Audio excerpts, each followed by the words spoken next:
Hello my all dear little champion, કેમ છો બધા? ચલો આજે આપણે સ્ટાન્ડર્ડ 8 સાયન્સમાં જોવાના છીએ ચેપ્ટર નંબર 1 આગળના 4 પાર્ટ્સ જે આપણે કમ્પ્લીટ કરી ચૂક્યા છીએ. આજે શરૂઆત કરવાની છે પાર્ટ 5ની કે તેમાં શું આવે છે. વિદ્યાર્થી મિત્રો, પાર્ટ 5નો જે ઇમ્પોર્ટન્ટ ટોપિક જે છે તે છે કે જમીનમાં કુદરતી અને કૃત્રિમ ખાતર જે છે તે કેવી રીતે ઉમેરવામાં આવે છે, શું કામ ઉમેરવામાં આવે છે. ઓકે, તે આપણે જોવાનું છે. શરૂઆત કરીએ કે કુદરતી અને કૃત્રિમ ખાતર ઉમેરવું પણ કેવી રીતે, શું કામ, એ બધું આપણે આ જે ટોપિક ભણવાના છીએ તેમાં આપણે શીખીશું. ઓકે, ચલો. વનસ્પતિના તંદુરસ્ત વિકાસ માટે પોષક દ્રવ્ય સ્વરૂપે જે પદાર્થોને ભૂમિમાં, માટીમાં ઉમેરવામાં આવે છે તેને કુદરતી અથવા તો કૃત્રિમ ખાતર કહેવામાં આવે છે. ઓકે, ખાતર બે પ્રકારના હોય છે બાળકો, કુદરતી ખાતર હોય છે અને કૃત્રિમ ખાતર હોય છે. ઓકે, ચલો. એ જમીનમાં ઉમેરવામાં આવે છે તો પાકની મસ્ત મજાની અને તંદુરસ્ત વૃદ્ધિ થાય એવું કહી શકાય. હવે અહીંયા એક મસ્ત મજાનો ક્વેશ્ચન આપેલો છે કે મેં એક ખેતરમાં ઉગેલા સ્વસ્થ પાકને જોયો, જ્યારે બાજુનું જ જે ખેતર હતું તેમાં જે છોડ હતા તે નબળા હતા, તો કેટલાક છોડ અન્ય છોડની સરખામણીમાં વધારે સારી રીતે કેવી રીતે ઉગી શકે. ચલો, મેં છે ને એક ખેતર જોયું તો એ ખેતરનો પાક બહુ જ સારો હતો, મસ્ત મજાનો હતો. જ્યારે એની પાસેનું જ બીજું ખેતર હતું તો એના જે છોડ છે તે નબળા હતા. તો એક છોડ જે નબળો હોય છે અને એક જે હોય છે તે ખૂબ જ સારી રીતે વિકાસ પામેલો હોય છે. તો એવું કઈ રીતે બની શકે કે જે એક છોડ છે તે બીજા છોડની સરખામણીમાં મસ્ત મજાનો વધારે સારી રીતે ઉગે. ચલો, એ આપણે જોઈએ તો કે ભૂમિ પાકને ખનિજ તત્વો પ્રદાન કરે છે. ભૂમિ એટલે કે જમીન, જમીન જે છે તે પાકને ખનિજ તત્વો પ્રદાન કરે છે જે પાકની વૃદ્ધિ માટે આવશ્યક છે. કેટલાક ક્ષેત્રમાં ખેડૂત ખેતરમાં એક પછી બીજો પાક ઉમેરે છે, વાવે છે, ઉગાવે છે. ઓકે, ચલો. ભૂમિ જે છે વિદ્યાર્થી મિત્રો તે પાકને શું પ્રદાન કરે છે? ખનિજ તત્વો પ્રદાન કરે છે. તે પાકની વૃદ્ધિ માટે અત્યંત આવશ્યક છે. કેટલી જગ્યાએ તમે જોશો તો શિયાળામાં જે અલગ પાક લેવાતો હોય, ઉનાળામાં અલગ પાક લેવાતો હોય, તો ખેડૂત જે છે એક પછી એક બીજા પાકનો ઉછેર કરે છે, ઉગાડે છે. ખેતર ક્યારેય ખાલી છોડતા નથી. કલ્પના કરો કે પોષક દ્રવ્યોનું શું થાય છે. ચલો, ખેડૂતો જે છે શિયાળામાં પાક ઉમેરે છે, ઉનાળામાં ઉગાડે છે, ચોમાસામાં ઉગાડે છે, તો ભૂમિ જે છે તેને ક્યારેય આરામ મળતો નથી કે તે ક્યારેય ખાલી રહેતી નથી. તો ભૂમિમાં એટલે કે જમીનમાં જે પોષક દ્રવ્યો જે હોય છે તેમનું શું થાય છે? સતત પાકને ઉગાડવાથી માટીમાંથી કેટલાક પોષક દ્રવ્યો જે છે તે ઓછા થઈ જાય છે. ઓકે, ચલો. સતત તમે એક પછી એક પાક તમે ઉગાડ્યા કરો છો તો શું થાય છે? જમીનમાં જે પોષક દ્રવ્યો હોય છે તે ઓછા થઈ જાય છે. ત્યાર પછી આ ક્ષતિ પૂરી કરવા માટે ખેડૂત ખેતરમાં કુદરતી ખાતર આપે છે અને આ પ્રક્રિયાને ખાતર આપવાની પ્રક્રિયા કહેવાય છે. પોષક દ્રવ્યો ઓછા થઈ જાય જમીનમાં તો એની પૂર્તિ તો કરવી ને, તો એના માટે ખેડૂત શું કરે છે? જમીનમાં કુદરતી ખાતર આપે છે પોષક દ્રવ્યોની પૂર્તિ કરવા માટે, અને એ પ્રક્રિયાને શું કહેવાય છે? ખાતર આપવાની ક્રિયા કહેવાય છે. અયોગ્ય અથવા અપૂરતા કુદરતી ખાતર આપવાથી છોડ નબળા પડી જાય છે. ખાતર આપવાની પણ કોઈ ટેકનિક હોવી જોઈએ. તમે મન થાય એ રીતે ખાતર આપ્યા કરો તો એનાથી શું થાય? છોડ જે છે તે નબળા પડી જાય, તેની વૃદ્ધિ અટકી જાય અયોગ્ય ખાતર આપીએ તો. બરાબર. ચલો, જોઈએ હવે આગળ. કુદરતી ખાતર એક કાર્બનિક જૈવિક પદાર્થ છે જે વનસ્પતિ અથવા પ્રાણીઓના વિઘટનથી પ્રાપ્ત થાય છે.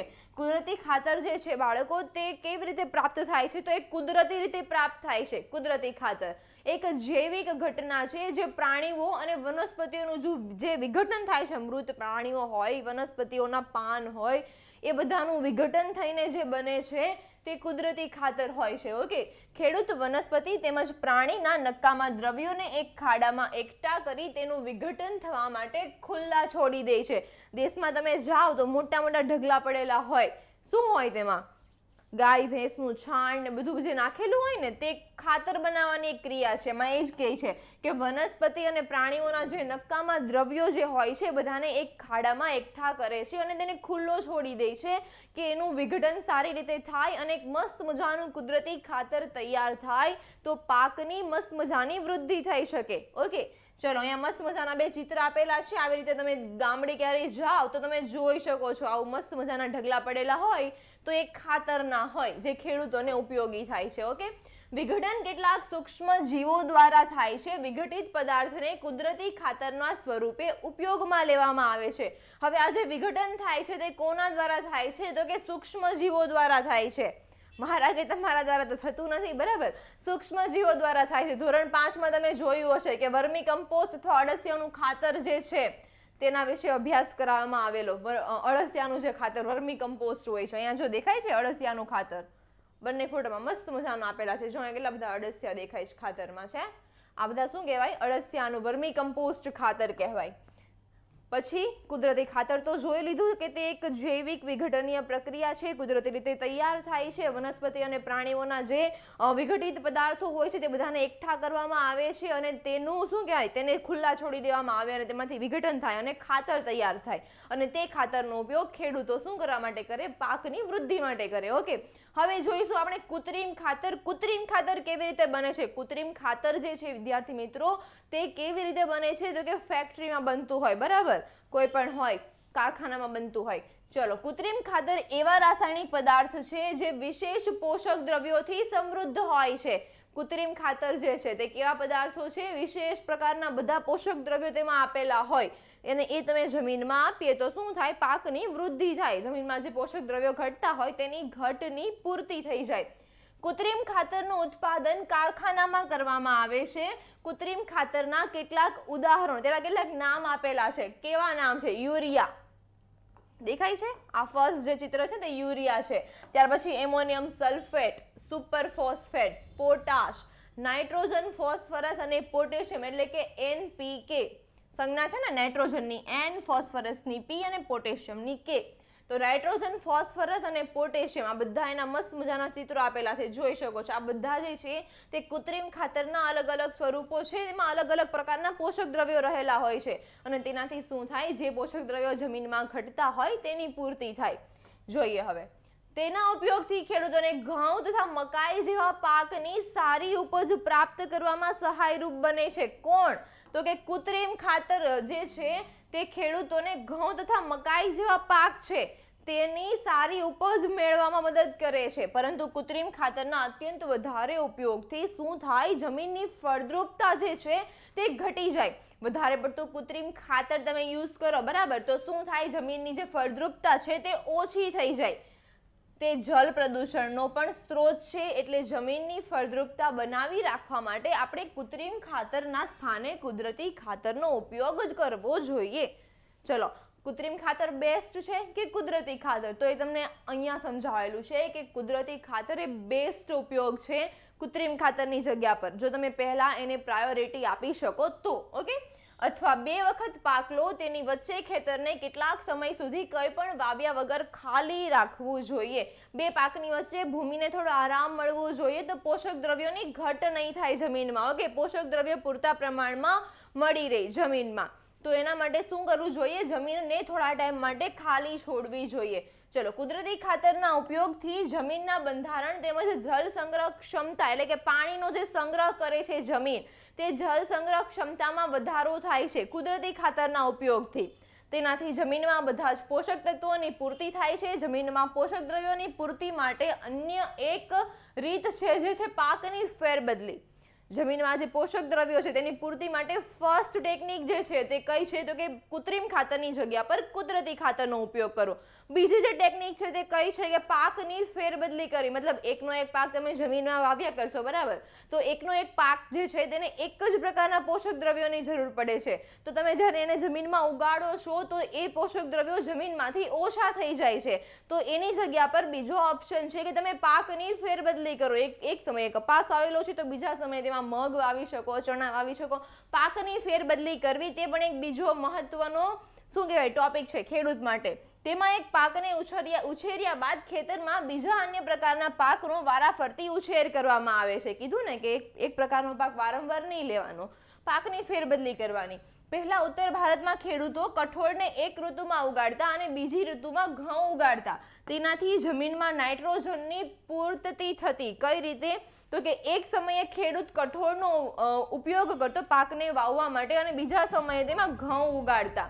તો શું થાય? પાકની ફેરબદલી થઈ જાય, જમીનમાં પોષક દ્રવ્યોની ઘટ નહીં થાય, પૂર્તિ થઈ જાય પોષક દ્રવ્યોની. ઓકે, ખેડૂતોને આ પદ્ધતિ સ્વીકારવા માટે પ્રોત્સાહિત કરવામાં આવે છે. પાકની ફેરબદલી જે છે તે કરવા માટે ખેડૂતોને પ્રોત્સાહિત કરવામાં આવે છે. ચલો હવે જોઈએ, અગાઉના ધોરણમાં તમે શું જોઈ ગયા છો? તો કે રાઇઝોબિયમ બેક્ટેરિયા. રાઇઝોબિયમ બેક્ટેરિયા જોઈ ગયા છો અગાઉના ધોરણમાં, એટલે કે ધોરણ ક્યાં જોઈ ગયા છો તમે? ઓકે, ચલો અગાઉના ધોરણમાં તમે રાઇઝોબિયમ બેક્ટેરિયા વિશે અભ્યાસ કરી ચૂક્યા છો કે તે શીંબી કુળની વનસ્પતિના મૂળની મૂળગંડિકામાં જોવા મળે છે. આ જે છે તે રાઇઝોબિયમ બેક્ટેરિયા કે જે ક્યાં જોવા મળે છે? શીંબી કુળની વનસ્પતિમાં જોવા મળે છે. જો આ દેખાય છે, નાઇટ્રોજનનું સ્થાપન કરે જમીનમાં રાઇઝોબિયમ બેક્ટેરિયા. તેઓ વાતાવરણમાં રહેલા નાઇટ્રોજનનું સ્થાપન કરે છે. શું કરે રાઇઝોબિયમ બેક્ટેરિયા? જમીનમાં નાઇટ્રોજનનું સ્થાપન કરે. ઓકે, ચલો હવે જોઈએ આપણે આગળ શું આવે છે. તો કે કૃત્રિમ ખાતર અને કુદરતી ખાતર બંને વચ્ચે શું તફાવત છે તે અહીં આપેલું છે. એક્ઝામમાં તમને પૂછાઈ શકે છે કે કુદરતી અને કૃત્રિમ ખાતર વચ્ચેનો તફાવત સમજાવો. તો એમાં તમે લખી શકો. ઓકે, બે મુદ્દા લખવાનું કે તો બે મુદ્દા લખી શકો. કૃત્રિમ ખાતર શું છે? એક અકાર્બનિક ક્ષાર છે, જ્યારે કુદરતી ખાતર એક પ્રાકૃતિક પદાર્થ જે છે જે છાણ અને માનવના નકામા પદાર્થો તેમજ વનસ્પતિના અવશેષોના વિઘટનથી પ્રાપ્ત થાય છે. જે આપણે જોઈ ગયા છીએ કે કૃત્રિમ ખાતર જે છે તે એક અકાર્બનિક ક્ષાર છે અને કુદરતી ખાતર જે છે તે પ્રાણીઓના છાણ, મનુષ્યના અને વનસ્પતિઓના જે અવશેષો છે તેના વિઘટનથી પ્રાપ્ત થાય છે. કૃત્રિમ ખાતરનું નિર્માણ કારખાનામાં કરવામાં આવે છે, જ્યારે કુદરતી ખાતર એ ખેતરમાં બનાવી શકાય છે. તમે જોયેલું છે, જ્યારે પણ તમે ગામડે જાઓ છો ત્યારે મોટા મોટા જે ઢગલા જુઓ છો તે ખાતરના હોય છે, તો એ ખેતરમાં બનાવી શકાય છે. કૃત્રિમ ખાતરથી જમીનને સેન્દ્રિય પદાર્થો પ્રાપ્ત થતા નથી. સેન્દ્રિય પદાર્થો જે છે તે કૃત્રિમ ખાતરથી નથી મળતા જમીનને. કુદરતી ખાતરથી જમીનમાં ભરપૂર માત્રામાં સેન્દ્રિય પદાર્થો, સળતા કાર્બનિક પદાર્થો પ્રાપ્ત થાય છે. કૃત્રિમ ખાતરથી જે નથી મળતું અને તેના ઘણા બધા દુરુપયોગ છે, ઘણા બધા નુકસાન છે, તે કુદરતી ખાતરમાં નથી. ઓકે, ત્યાર પછી કૃત્રિમ ખાતરમાં વનસ્પતિ માટે જરૂરી પોષક દ્રવ્યો જેવા કે નાઇટ્રોજન, ફોસ્ફરસ અને પોટેશિયમ ભરપૂર માત્રામાં હોય છે, જ્યારે કુદરતી ખાતરમાં વનસ્પતિ માટે જરૂરી પોષક દ્રવ્યો તુલનાત્મક રીતે ઓછી માત્રામાં હોય છે. ઓકે, કૃત્રિમ ખાતર જે છે તેમાં તો ઓબ્વિયસલી કે જે નાઇટ્રોજન છે, ફોસ્ફરસ છે, પોટેશિયમ છે, તો તેમાં એ તત્વો જે છે તે પૂરતા પ્રમાણમાં હોય જ, કેમ કે તેના માટે જ બનાવેલું છે, કારખાનામાં બનાવેલું છે. ઓકે, ચલો હવે જોઈએ, જૈવિક ખાતરને કૃત્રિમ ખાતરની તુલનામાં વધારે સારું ગણવામાં આવે છે. જૈવિક ખાતર એટલે કે કુદરતી ખાતર. કુદરતી ખાતરના જે ફાયદા છે, જૈવિક ખાતરને કૃત્રિમ ખાતરની તુલનામાં વધારે સારું ગણવામાં આવે છે. જેના મુખ્ય કારણ શું છે કે તેનાથી જમીનની જલધારણ ક્ષમતામાં વધારો થાય છે. જલધારણ ક્ષમતા એટલે કે જે પાણીનો સંગ્રહ કરવાની જે ક્ષમતા છે તેમાં વધારો થાય છે. તેનાથી જમીન છિદ્રાળુ થઈ જાય છે અને વાયુ વિનિમયમાં સરળતા પ્રાપ્ત થાય છે. બધા જે જમીનને પોચી કરે છે, અળસિયાઓ જે છે, બીજા સૂક્ષ્મજીવો જે છે, તેમના માટે પણ વધારે સારું છે. તે સૂક્ષ્મજીવોમાં ફાયદાકારક વધારો કરે છે. જોયું, કીધું ને કે જમીન જે છિદ્રાળુ થઈ જાય છે, બરાબર, વાત વિનિમયની ક્રિયા સારી થઈ જાય છે, તો ઓબ્વિયસલી કે જમીનમાં રહેતા જે સૂક્ષ્મજીવો જે છે, અળસિયાઓ જે છે, તેમની જે ક્ષમતા છે બધામાં વધારો થઈ જાય છે અને જમીનના બંધારણમાં સુધારો થઈ જાય છે. કુદરતી ખાતરના ઘણા બધા ઉપયોગ છે કૃત્રિમ ખાતર કરતા. ઓકે, તો કુદરતી ખાતર એ ફર્સ્ટ પ્રાયોરિટી હોવી જોઈએ, પણ હાલના સમયમાં કુદરતી ખાતરની જગ્યા ઝડપથી કૃત્રિમ ખાતર લઈ રહ્યા છે. ઓકે, ચલો હવે આપણે જોઈશું નેક્સ્ટ લેક્ચરમાં આપણો નેક્સ્ટ ટોપિક. આજે આપણે જોયું કે કુદરતી અને કૃત્રિમ ખાતર વચ્ચે શું તફાવત છે, બંને કરતાં કયું બેટર છે. ઓકે, ચલો નેક્સ્ટ ટોપિક આપણે જોઈશું આપણા નેક્સ્ટ લેક્ચરમાં. ત્યાં સુધી good bye, bye and take care.